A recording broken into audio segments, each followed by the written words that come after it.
All right, everybody, we are back on the Ranger, and as you guys see, we have the new inner and outer tie rods from our last video, and then we're going to be replacing these nasty ball joints.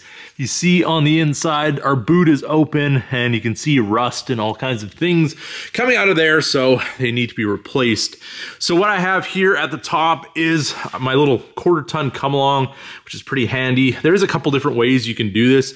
You can remove your brakes, which is going to make life a little easier for most people, but I think, well, since I already did the other side, this is how I did it. I just put the come along on there, so it's going to hold the spindle assembly when we get everything taken apart, and then it's just going to be hanging there without damaging any of our brake lines or ABS wire there or anything that's going to be a problem for us. But yes, kind of just a little bit of a trick or a shortcut that's going to keep us from having to take the brakes apart, which isn't a big deal, but if you don't have to do it, why would you? So first up, we're going to remove this top bolt of our spindle that goes to our upper control arm for our upper ball joint. And then to get the other side apart, I did have to use a chisel and kind of spread the ears a little bit just to be able to get that to move, but I've got some knocker loose that's been sitting for a couple days on this, so it should come out a little easier than the other side. Also over here on our ABS wire, I did remove the one clamp there, the little plastic clip that holds it in place, just to give us a little bit of length for our spindle. And our top bolt is a 15mm on both sides. So now that that bolt is removed, we're gonna grab our hammer, give it a couple taps upward, and if it doesn't want to move, we're gonna get our chisel out and kind of give it a little bit of help there. All right, so just like the other side, it is a little tight, so we've got our chisel in there, making sure we're not hitting our upper ball joint. With that, give it a couple of taps there to give us a little bit of spread on those ears. Then we can tap upward until we can get that to move. Might take a two-hand swing, but we don't want to beat it up. We just want to make sure that we can get things moving in there.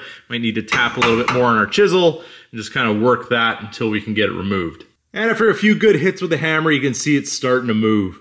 And there it is. Now our spindle is free from the upper ball joint, and we can go after our lower ball joint that we're going to be replacing today. So now we're going to get our cotter pin removed from our lower ball joint. And then we have a 24mm to get this nut removed. So at this point, you can use a ball joint separator tool, which will go in here and then push on the stud and separate your spindle. It's probably ideal. Or you can use a pickle fork, which works too. If you're not reusing the ball joint, it doesn't really matter.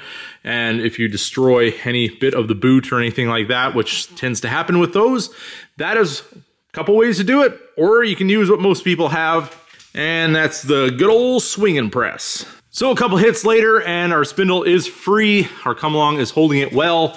We have no strain on our brake line or even our ABS line here, since we did remove it from this one clip. Still pretty nice and free there. We're not straining on that. So it is kind of a shortcut, but it does work. And now we have enough room to get our ball joint removal tool into our lower control arm. But before we get that in there, we are going to remove our snap ring, get that out of the way. See if we can do that one-handed, and there it is. So now we have our ball joint removal tool all set up here with our spacer here, so our ball joint can push through our lower control arm. We have our impact right here, and we'll just tighten it up until it pops out. Just like that. That's what our lower control arm looks like with the ball joint removed. Here is our new one. We can get our part number there for you. That's the part number. This is a Motorcraft one. And I mean, you can get whatever brand you want, but Rock Auto had the OEM one, so I figured might as well go with that. And we'll get our tool set up for reinstallation. Now we have our ball joint started. I did have to just use this upper piece just to get it up a little bit so I could get this whole assembly together, because it was just a little bit too tight with how big the C is on this tool. But I did get it started, and now I have our extension piece in here so it can move all the way up. So we're just gonna tighten down on our tool and everything should go right into place. And you hear when it stops. back it off and we'll see what it all looks like when it's installed. And that's what it looks like when it's installed. We just got to install our snap ring now and we're ready for reassembly. There we go. We got our snap ring back together and now we can fit everything back up where it was originally and get everything torqued down. All right, so we got our tie rod end on and I torqued it to 59 foot-pounds. And if you want to see how I do my cotter pins, I take the longer end of it and I bend it around and then tap it up with a hammer, making sure that this side is pushed in all the way. And then it's nice and tight, it's not wiggling around in there. And then we go on to the other side and just cut the other end off. Make sure we catch it and it doesn't end up in our tire. And it looks just like that when we're all done. And just so we know we torqued it, and everybody else does too, we do a little X right there to know that everything is torqued to spec. Now for our lower ball joint, we just have it run up, and we're going to 76 foot-pounds on this one.